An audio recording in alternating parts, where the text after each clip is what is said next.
Deres kongelige høyhet, ordfører, kjære alle sammen, velkommen til Zero-konferansen. Politikk, det skaper endring. Og endringer, det trenger også ny politikk. I disse dager så jobbes det hardt med nye valgprogrammer over hele landet. Mye av det som havner der, det stod nok der for 4 år siden også. Og jeg skulle ikke bli overrasket om det stod der for 8 og 12 år siden også. Heldigvis så går utviklingen av klimaløsninger raskere enn politiske programmer. Og de krever at politikken også fornyer seg. Det er sånn vi har fått til norsk elbilpolitikk. Den har aldri vært kanskje helt perfekt, eller teknologinøytral, eller samfunnsøkonomisk 100% optimal, men den har funket. Og det er nettopp den type politikk vi trenger. Politikk som er dristig og nyskapende. På Zero-konferansen for 10 år siden så lovet daværende samferdselsminister Liv Signe Navarsete at man skulle få den første bilferja på fornybart drivstoff. Og det ble fulgt opp, det er jo ikke alltid det skjer. Det ble lyst ut en utviklingskontrakt med høye krav til energi og utslipp. Næringslivet leverte ulike konsepter, og 5 år senere så var det ikke en ferje på fornybart drivstoff, men elferja Ampere som seilte ut på fjorden.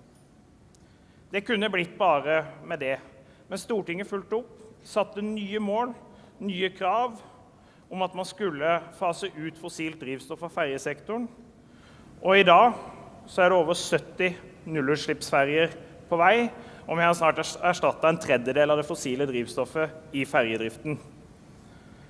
Offensive politiske vedtak og god gjennomføring har drevet fram det som vi liker høylytt å kalle en stille maritim revolusjon.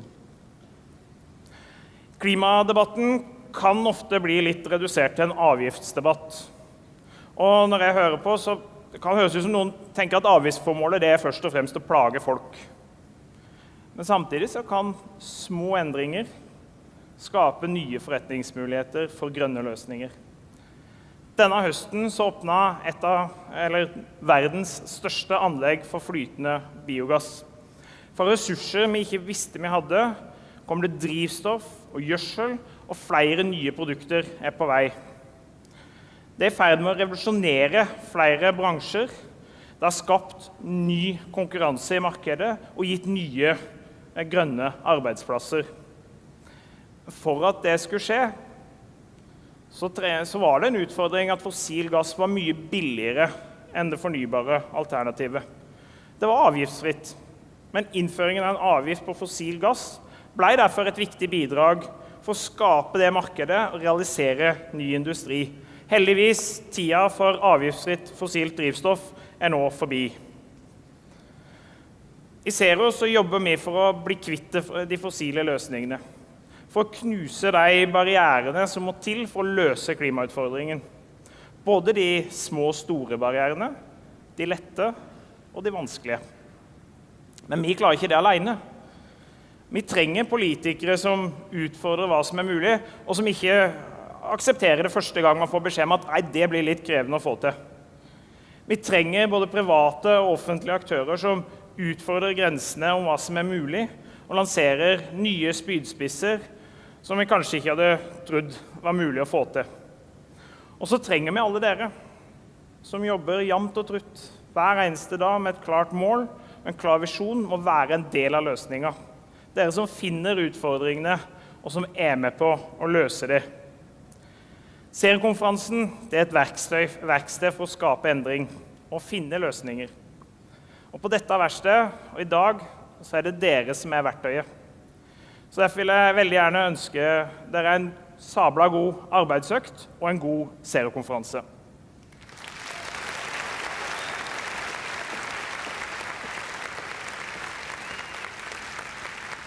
Swarna Ramanathan er partner i Mckinsey & Partners og er ekspert på fremtidens mobilitet.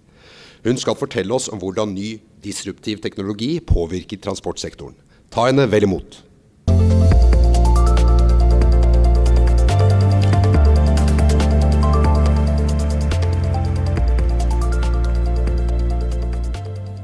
Good morning. I'm going to talk to you today about mobility in cities. Why do we think mobility in cities so important? Because we think that by 2030, more than half of the world's population is going to be living in cities. What does this do to transportation then? It's going to double every passenger kilometer being traveled in a city. And this means that even a single minute spent sitting in a car or a vehicle in congestion means a lot to contribute towards the economy of the country. Today, I'm going to spend the next 10 or so minutes, talking about three main trends which is affecting the transportation sector and how all of these trends come together. Let's have a look at this. Just over the last 6 to 8 years, it's very evident in main cities around the world, there has been a very strong correlation between the increasing population density and the increase in congestion. If you just look at this, some of the big cities in the world have got at least 15 percentage points increase in congestion just because the population in the city is increasing. Let's talk about electrification of vehicles. This is no new trend for Norway. I'm always positively impressed about how many number of electric vehicles this country has been able to put on the streets. But this is not a global trend, again. If you just look at electric vehicles at this point of the year, why do we think this is real? And why do we think OEMs are talking about it so positively at this point of time, right? It's because of the falling battery prices. Every organization out there predicts that battery prices are going down. We have as well. And the commonality in all these predictions is that it's going downwards. Battery prices are falling so rapidly that we expect it to reach about $70 per kilowatt hour by 2030. That's already roughly $50 per kilowatt than what it is known to be today. And in the next 2 years, just in the next 2 years, OEMs around the world, North American, European, and Chinese OEMs, have announced at least 100 different new electric vehicle models. This should all help for the global adoption of electric vehicles everywhere and boost in terms of the number of cars that we're putting on the street. Another trend that I would like to talk about is shared mobility. We're all aware of this trend. We know companies like Uber, Lyft, Didi, Ola, etc. have fundamentally shifted the traditional business model of people moving from point A to point B who do not own a car. Just in the last 4 years, look at this chart. Just in the last 4 years, ride-hailing has been eating into the transactions of rental cars and taxis. An example, a very concrete example, just in London, over 75% of the distance traveled was provided by ride-hailing providers in 2016 alone. And this has eaten the income provided for the black cab drivers by at least 25%. That's a big impact or a shift in terms of how people move in urban areas from point A to point B. If you think about autonomous vehicles, this is the third trend that I wanted to talk about. This is influencing the technology. This is influencing the transportation sector quite predominantly, more so in some pockets of the world than others. Autonomous vehicles, or robotaxis, as many people call it, there are many pilots going on around the world by companies like Waymo, Zoox, Cruise, etc. The list goes on. There is a lot of money being pumped into this sector to just understand what the technology would look like. OEMs are trying to do a lot of M&A activity to get in advance compared to each other. So we believe that this is not a distant future, or this is not a vision anymore. It will come, and it will come very soon. It has got tremendous benefits. There is a potential to reduce accidents by more than 90% by just removing the drivers from the cars, because most accidents are caused not by the car, but it's because of the human error. And also, we think that we can free up a lot of time of people sitting and doing nothing in congestion or traffic jams today. When autonomous vehicles hit, or when they become a reality around the cities in the world, we think that it will first become a reality in cities, and then go on to the rural areas. We've taken a look at all the trends individually so far.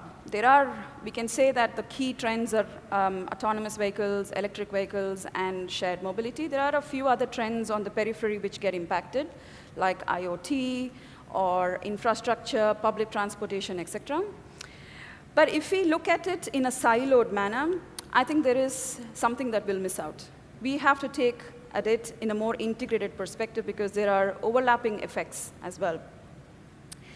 If we just take the example of the middle triangle that we are seeing on the charts, right? So this is just the triangle between electric vehicles, autonomous vehicles, and shared mobility.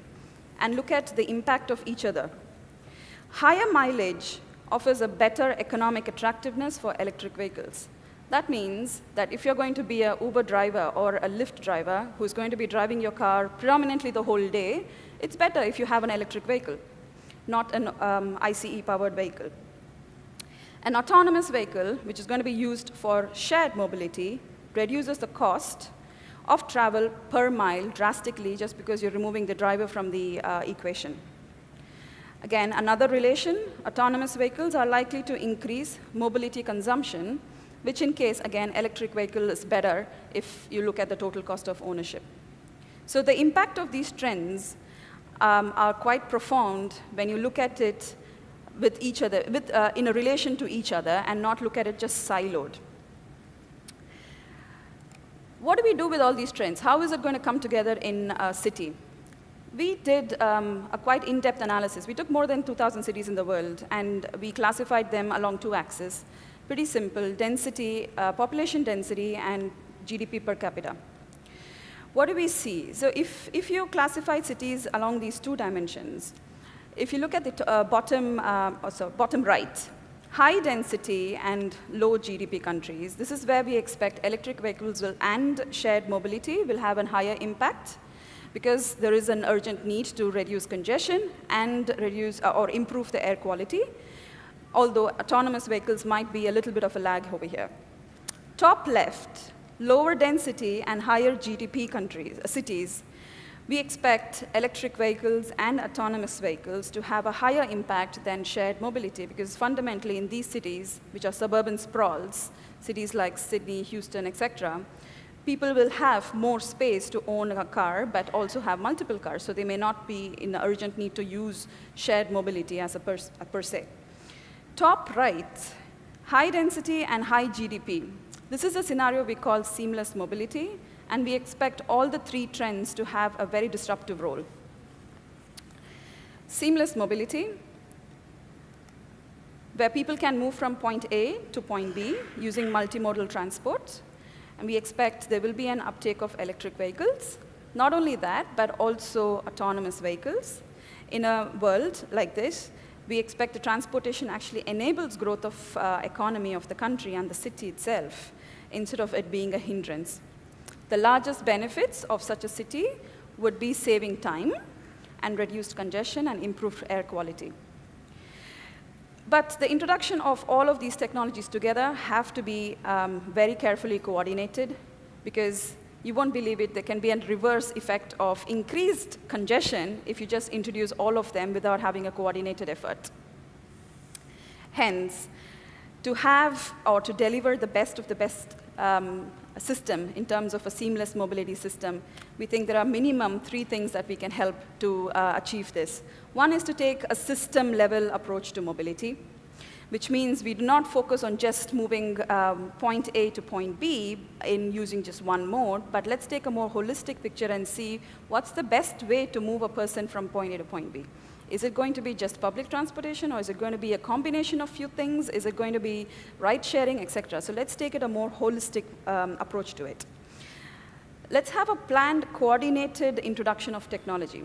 Yes, there are lots of pilots happening around the world on autonomous vehicles and driverless cars, etc. But just introduction of this in today's world might actually increase congestion by at least 20%. So we need to have very tight regulations and rules of when and how do you introduce technology and how it enables the seamless existence of everything else in today's ecosystem. Lastly, this is needless to say, not one organization or not one city government can actually do this or make this happen. There is a very strong need to orchestrate multiple stakeholders together to develop this system. Thank you.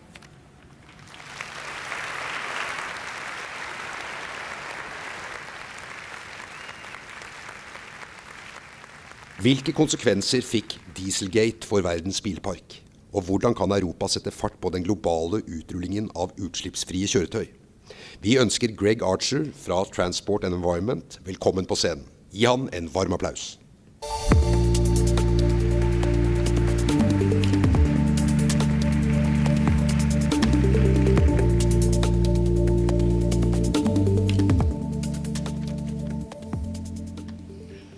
Well, good morning, ladies and gentlemen. Thank you very much to the organisers for inviting me here today. My name is Greg Archer. I am the Clean Vehicles Director at the environmental group Transport and Environment that is based in Brussels. We are a federation of nearly 60 organisations from across Europe working on sustainable mobility. And we particularly focus on campaigning for good, strong European regulations on cars and vans and fuels, trucks too. Best way to think of us is we're the opposition to the car and oil industries in Brussels. We have 2 Norwegian members, Friends of the Earth Norway and Nature Vørforbundet. That's the scary bit of the presentation over for me. My first message for you today is that Europe is on the brink of mobility revolutions. Not just electrification, but also a shift to shared and increasingly autonomous vehicles too. And Norway is very much at the forefront of those revolutions, and I'd like to thank you today for being so, because if it wasn't for Norway pushing ahead with such aggressive policies, it would be much more difficult for me to be able to shift politicians elsewhere in Europe to be doing the things which you are. Revolutions in mobility do not always happen very slowly. As we can see on this slide, at the beginning of the 20th century, we saw a transformation from the horse and cart to the automobile within around a decade.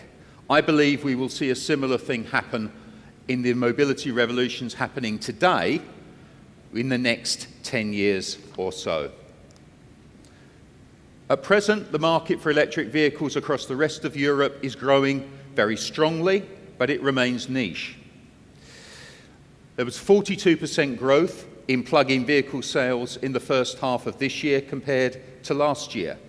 There was more than a doubling of sales in several markets, including Sweden, Norway, the Netherlands, and Portugal. But total sales still only represent 2.2% of all new cars, way below the levels being experienced in Norway. The biggest markets outside of here are in Sweden, Finland, and the Netherlands, which are all around 5%.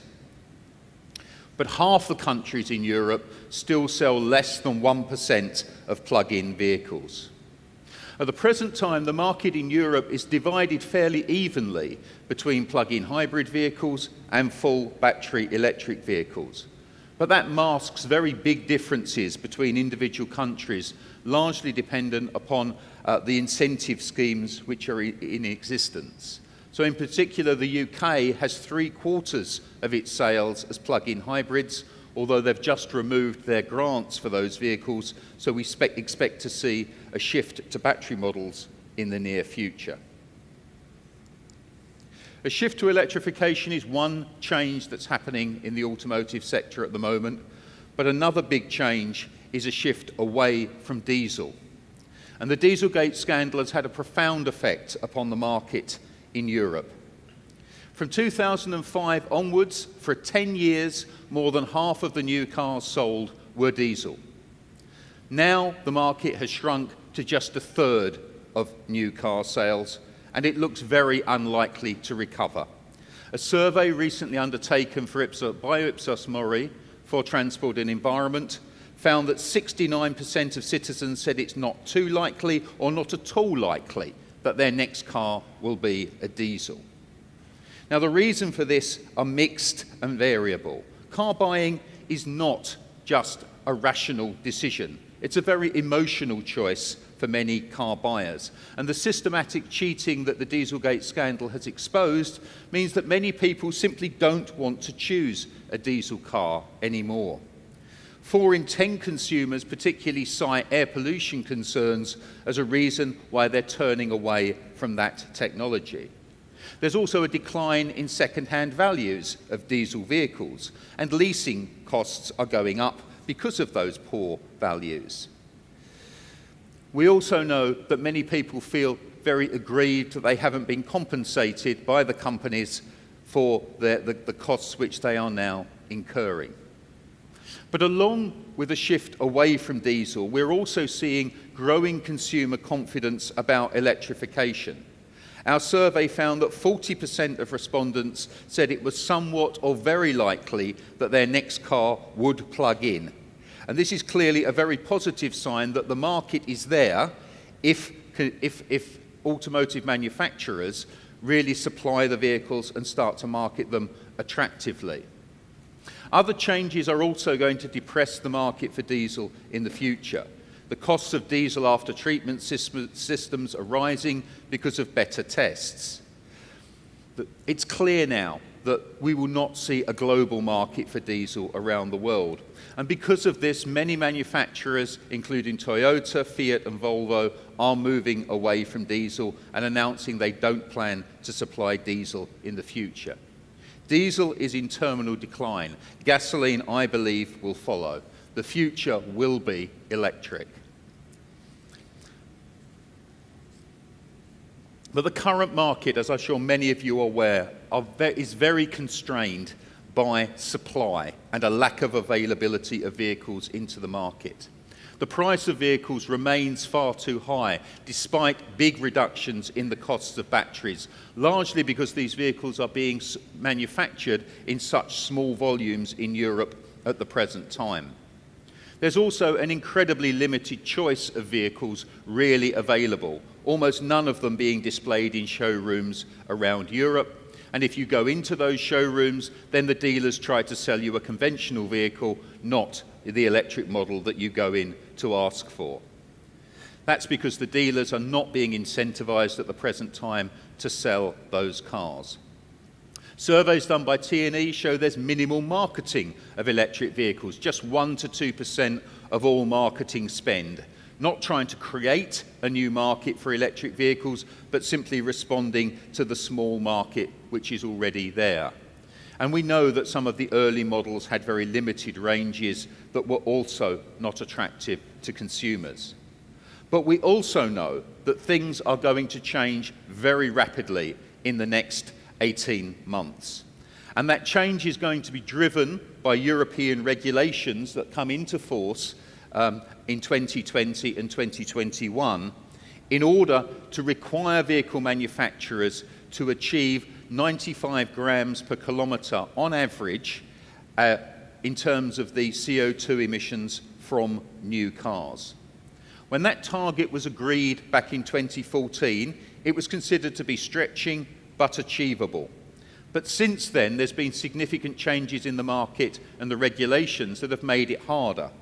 So we've seen a big shift towards crossover and SUV vehicles that are less efficient. There has been changes to the testing regime, and of course there has been a reduction in the sale of diesel cars. So the manufacturers are now struggling to meet these targets, and if they don't, the fines which are imposed on them are incredibly high. Many manufacturers would be in line for €1 billion worth of fines every year if they failed to achieve their targets. And so because of this, they are now gearing up to supply many more electric vehicles into the European market in order to bring down their CO2 emissions. They want to make use of flexibilities that have been written into the regulation. For example, super credits, which allow sub-50 gram vehicles to count more than once towards the regulation. They will also use derogations for small volume manufacturers. They will pool together different parts of their companies, and they will use eco-innovations, off-cycle credits to achieve their targets. But super credits are really important to achieve these goals. That means selling plug-in vehicles. And we believe that as a result, there will be 5 to 7% sales of new plug-in vehicles across Europe by 2021, and that will grow to more than 10% by 2023 once the super credit regime has been completed. So we can see a very strong shift over the next couple of years towards electric vehicles in Europe. And that is going to drive a very big increase in the number of models which are available in Europe, and that is going to help Norway immensely in terms of the choice which is available to you here. But it will be very important that Norway becomes part of the CO2 regulation. The car industry sees this as being a compliance strategy to achieve their targets. If you are not part of that regulation, you may continue to be supply constrained in the future, just as the UK would be if it falls out of the regulation through Brexit. So what will happen after 2025, or after the current regulation is complete? Well, a new regulation is now being negotiated, and it's in the final stages. We should have a conclusion before Christmas. I believe that the future market for electric vehicles is uncertain because it could continue to be regulatory driven, as it is at the moment, but it could equally become market driven in the near future. Whether that happens, I think, will depend upon what happens to the price of the batteries in particular, whether Chinese and American specialist manufacturers of electric vehicles come into the European market in a significant way, how governments respond in terms of tax incentives, and of course how quickly shared and autonomous vehicles also take off. But I'm confident that by the early 2020s, the electric vehicle market will be driven by consumers, not by regulators. But if it is regulatory driven, then it's very likely that those regulations are going to lead to at least 15% electric vehicles being sold in 2025 and at least 35% by 2030. Not impressive levels by Norwegian standards, but certainly much, much improved from where we are at the moment. So in conclusion, this is the beginning of the end for the engine in Europe. We now know that diesel is in terminal decline, and I believe that gasoline will follow in the future. That sales are ready to take off, driven by regulation, and they will keep being pushed up until 2025 and probably beyond. These figures may not appear impressive to Norway, but what it will lead to is much more significant manufacturing of electric vehicles in Europe, we hope, and much more supply choice available to you. That will enable you to continue to grow your market that I'm sure will remain at the forefront in Europe. Thank you for listening.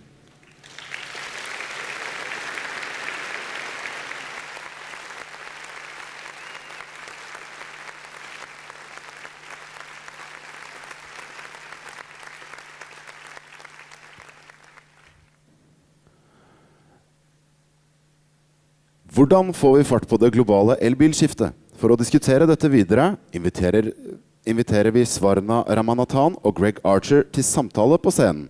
Til å moderere samtalen har vi rådgiver for transport i Zero, Torfinn Belbo. Ta dem vel imot!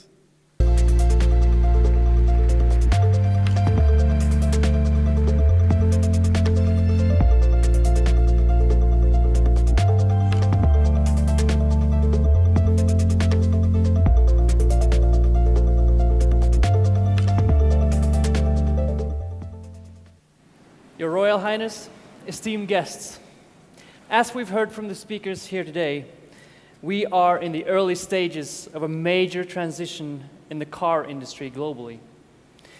Zero has worked to speed up this transition in Norway since 2001. Now we finally see electric cars gaining a real foothold, not just in our unique market here in Norway, but in China, in parts of the US, and parts of Europe. Zero sees Norway as a tool for global change. If we can create one of the first mass markets in the world for zero-emission vehicles here, we can help accelerate this transition. We need to cut our emissions by half within 12 years if we are to stay below 1.5 degrees of global warming. if our actions can help shift the demand, the adoption of zero-emission vehicles in other countries with days, months, or years, this has a global impact. Because the speed of this transition is more important than anything. The total annual car sales in Europe is around 14 million cars today, and only a small fraction of that are electric today. And if the passenger car industry in Europe is to take its share in reducing the CO2 emissions to stay below 1.5 degrees, the total annual car sales of fossil cars need to be reduced down to zero in around 10 years. That is a momentous challenge for the car industry and for our societies. So, will we achieve this? Not according to the production plans for zero-emission vehicles announced by the established car industry, and not according to the proposed emission targets for cars in the EU. But on the other hand, we are dealing with disruptive technologies here. Electric cars are much cheaper to drive today and may become cheaper to buy within 5 years. And after that, who will want to buy a fossil car? Now, let's move over to our panel. So, Swarna, the disruptions you described in your presentation, can they happen fast enough and on such a scale that we may cut our emissions with half within 2030? Like you rightly pointed, it is difficult because if you think about pollution, it is coming from few different sectors. So one is passenger cars for sure, yes, but there is commercial vehicles and trucks as well. And electrification in all these three segments are not happening in the same pace.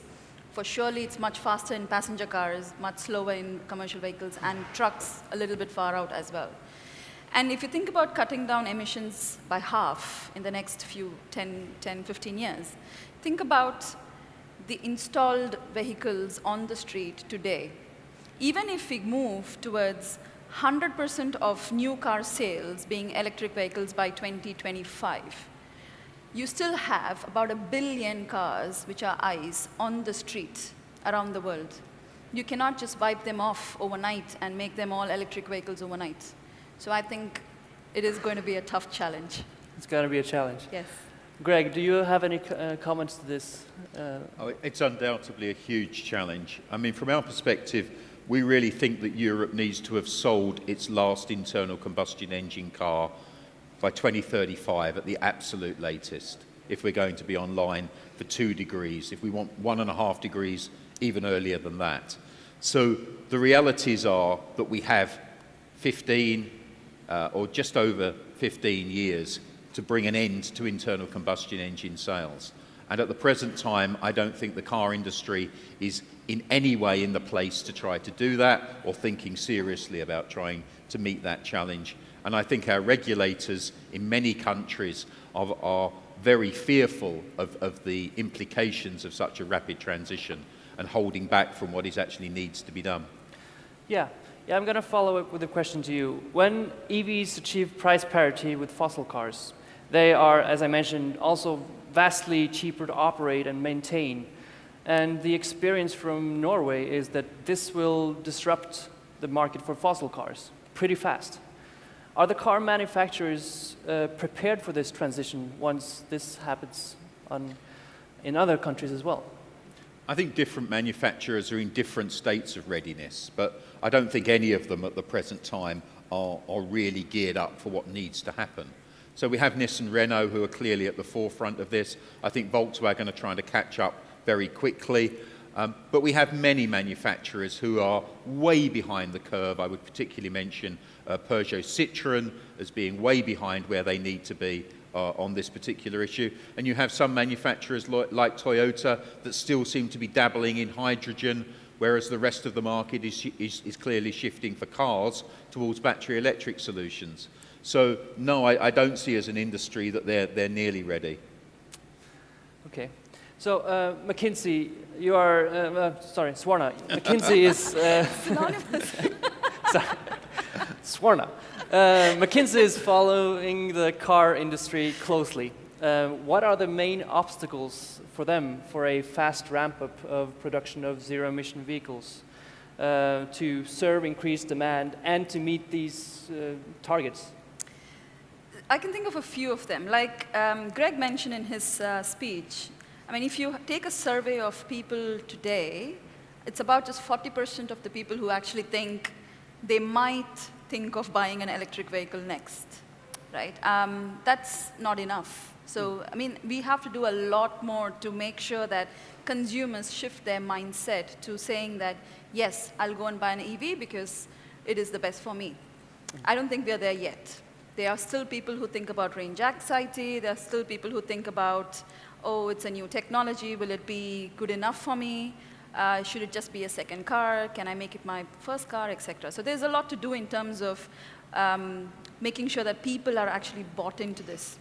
Second of all, like we've iterated, OEMs or the capacity, or let me say the production plans as of today is nowhere close to meeting the demand. Even if, say, 60% of our consumers are saying, yes, I'm going to buy an EV tomorrow, I don't think we have met the demand right there. It's going to take a while because many of these big OEMs are experimenting. They have not been doing EVs at scale. Arguably, Tesla's challenge has pushed them forward, but by themselves is a bit another question if Tesla wasn't here, right? So I think there's a lot to do in terms of OEM production and the cars, just availability of vehicles today in the market. And then I would think about charging infrastructure, because it's literally, if there are cars on the road, charging infrastructure will follow, I think. But without tackling the number of cars available to for people to buy and shifting people's mindsets to say that, yes, I am willing to own an EV as my primary car, without these two things having a drastic shift in the near future, I think it's difficult to meet any of these targets. Right. I just build on a couple of those points. I think firstly, the recharging infrastructure in the emerging markets in Western Europe is now being put in place. We have a ratio of around 8 electric vehicles for every one public recharging point. We need to expand that network very strongly, but the chicken and egg problem has been fixed. The basic infrastructure is now in place. I think the other challenges, in addition to those that Swarna has mentioned, this is an entirely new supply chain for the automotive industry. That's very challenging. We've seen Mercedes rolling out the EQC slowly to begin with because they're worried about their new suppliers and the reliability of their components. This is an entirely new business model for the industry. It has to start making money while the car is in use, not just selling it. And that is going to be a massive challenge for the industry. And above all, it's got to remain profitable while it makes the transition. So I don't think anybody would underestimate the challenges which the industry are facing. But what I feel at the moment is they completely fail to recognize the competition which is coming now from America and Tesla, and in the future will come from the Chinese manufacturers. And if here in Europe we do not step up and start to compete aggressively, then I'm really fearful that our automotive industry will follow the same trajectory that many of our other leading industries of the past have done and be overtaken by the Chinese in particular. Yeah, and obviously you know the car industry quite well from the lobby side in Brussels. And Swarna told us about disruption from autonomy, electrification, and automation. What's your take on their struggles now? They're clearly struggling now with these trends. And why aren't they moving faster, and why are they stalling it? I think they're moving as far. Many of them are moving as fast as they feel they can. I believe they need to move faster. But I think we have to understand that many of these new technologies are not in their skill set. So electrification is not really their skill set. Data and digital is not really their skill set. There are other companies that are much better at this than they are. Software is not the skill set of the automotive industry. So they're having to learn a lot of new areas, and they're finding really tough competition coming from new entrants that do know these sectors. So for me, they've got a lot of learning to do in a very short period of time, and that requires massive investment. Yeah. So, Swarna, you said it's going to be challenging, if not impossible, to have to cut emissions by half within 2030. But what measures can be made to make this transition happen faster? I mean, we have a unique set of regulations here in Norway, which makes it happen fast. But in other countries, and yeah, what measures? Yeah, you're right in saying Norway is in a very unique position. It's definitely ahead of the curve when you compare to the other countries, right? But to the point I mentioned before, we should look at it, electrification not only in passenger cars, but also in the other sectors of transportation is very important, because a lot of pollution is contributed by idling of commercial vehicles. Think about these smaller trucks which are delivering food to restaurants or a grocery store every day in the morning, right? So there's a lot of idling time, and a lot of pollution is contributed by these vehicles as well. So we should think about electrification holistically, not just passenger cars. And this has to come from OEMs again. Yeah, and like Greg said, this is not a skill set they would naturally said, yes, let's go and do it, because there's not a profitable business case yet. And on top of that, I think the only other way you can make people buy electric vehicles today, when the cost parity is still not there yet in most places, is through incentives, and make sure that you have access to free public infrastructure. You can use bus lanes, help you to get a little bit more faster and gives you a little bit more priority than an ICE vehicle owner, right? So things like that can help adoption a little bit more faster than what is going today. But the main thing is availability of cars. So we should have, OEMs have to push towards making sure that there are cars available for people to buy when they go into a dealership. And like rightly Greg said, if you go into a dealer today, they push to make sure that their current stock of cars are sold first, than actually stepping up to say that, okay, we have a new car, EV, buy this, right? Yeah, I would say the most important thing to happen Europe-wide is tax reform. We have countries providing grants for electric vehicles at the moment. Those are going to have to come to an end. It's too expensive for governments to fund through grants. So we're going to need tax reform, higher taxes on gas guzzlers, low taxes or no taxes on electric vehicles. That is a big transition that governments need to make, and will again be painful for the industry in the intermediate period. I'd also say that we need to push the sharing agenda alongside with the electrification agenda. In many parts of Europe, there are millions of cars parked on the road in cities overnight. It is not practical for those to be all recharged, from public recharging points along every curbside. So we need to transition away from private car ownership, particularly in cities, towards shared vehicles. And I think the transition between shared and electric can come together very well. And with autonomous, those cars will drive themselves off to a fast charging point overnight and drive themselves back home again so that they're ready to be used in the morning. I think these three technologies together can really make a lot of progress, along with tax reform and as was said, in particular, to do the same thing with light-duty vans and urban delivery that is happening on the car side. Yeah, but the taxes on cars in Europe is countries in Norway. We're quite unique with the taxation level.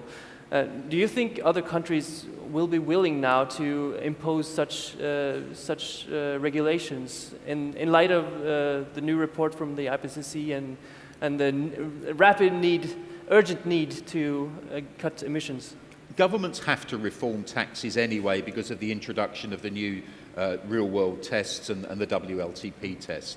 I think there's a lot of governments looking at reforming taxes in order to make sure that they can drive the right sorts of transitions. And I think when the car industry have aggressive targets to meet for 2025, they will be pushing governments to reform taxation systems as well. So perhaps for a change, the environmentalists and the car industry can stop fighting and work together for a common cause. The EU transport targets, as I said, for sales of cleaner cars are not strict enough today if we are to cut emissions by half within 2030. And do you think we will get more stringent policy to drive this change? Will they be tightened more throughout the 2020s? Or do you think maybe the technological development will drive this change to happen faster? I think undoubtedly there will be a review of the regulation in 2023. I think the 2030 targets could be tightened at that time to reflect the fact that it's not consistent with a 1.5 degree trajectory. But there will be targets for 2035. I'm quite certain of that as well. This is a transition which has started. It's going to be partly regulatory driven, but I actually believe that by the mid-2020s, regulation may well prove to be irrelevant. And we're actually into a consumer-driven world, and the regulation of the future may well not be about the tailpipe emissions, but on the whole life cycle of the vehicle to drive down the whole life cycle of the production process. That's where I think we'll be in 2035, not pushing electric vehicles anymore. Yes. Right. Well, our time is up here, and I think it's time to end this conversation. Thank you so much to Swarna and Greg. And Thank you. Yeah. Thank you.